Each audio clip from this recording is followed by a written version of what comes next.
realize this show's before my time, but the original series, Scooby-Doo Where Are You?, ran for many years after its final episode dropped in the fall of 1970, not to mention its many spin-offs and reboots. I'd watched this along with the real Ghostbusters and Batman, the animated series. Yes, I'm an old bastard. Yep. Anyway, Scooby-Doo Mystery was published by Acclaim in conjunction with Sunsoft for both Sega Genesis and Super Nintendo, though they were developed by different studios. Argonaut went to work on Super Nintendo, while Illusions Gaming got Genesis. From what I've read, they're very different games, and I have yet to play the Super Nintendo version. I may be able to snag a copy one of these days, but until then, let us focus on Genesis. Scooby-Doo Mystery is a fairly traditional adventure game that offers up two scenarios for players to solve in any order they wish. There's Blake's Hotel and Ha Ha Carnival. With Blake's Hotel, you gotta solve the mystery surrounding an ancient Native American chieftain's haunting, while the latter has you saving the carnival from a demented clown that's been sabotaging rides. In both scenarios, Fred, Daphne, and Velma leave Shaggy and Scooby to fend for themselves while they run off to fuck and get high. That's the best idea I've heard. So you control Shaggy while Scooby wanders about and provides hints as to where to search, either by sniffing profusely or outright pointing. You can move freely, though pressing B will bring up a cursor that lets you pick out various areas, items, and people to investigate. C shifts to your inventory. Using one of 10 commands, players can look, talk, give, take, push, pull, open, shut, eat, or use any number of items to search for clues, hidden doorways, or whatever. There's plenty of areas to explore, clues to uncover, and puzzles to solve in both scenarios. The game will even surprise you at times with a dark maze to navigate in Blake's Hotel, or a frenzied round of bumper cars at the Ha Ha Carnival.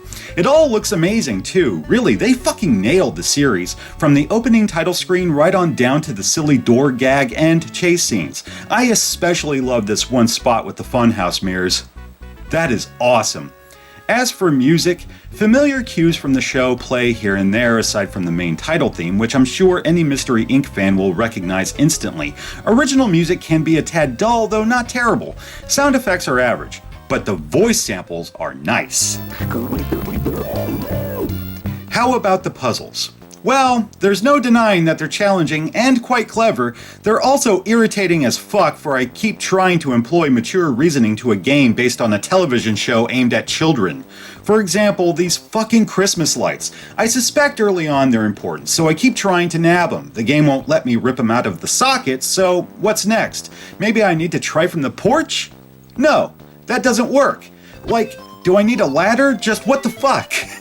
Fed up, I finally hit a walkthrough, and come to find out, I had to rip a spring from this fucking mattress and use it to jump high enough to reach a bulb.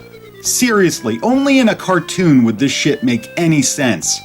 Another oddity is the battery I took from the radio. I held on to this thing for ages and couldn't find any use for it. Same with this tab I found behind the fridge.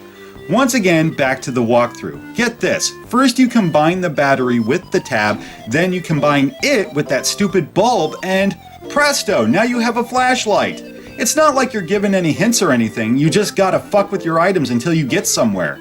And that's fine, I can't imagine too many kids being patient enough to figure this out, though I may be selling them short here, I don't know. However, there's one puzzle that had me wanting to strangle myself with a fucking controller cord. In the Ha Ha Carnival, there's a minigame of sorts where you gotta win a water pistol from a crane game, and just like the real thing, it's damn near impossible.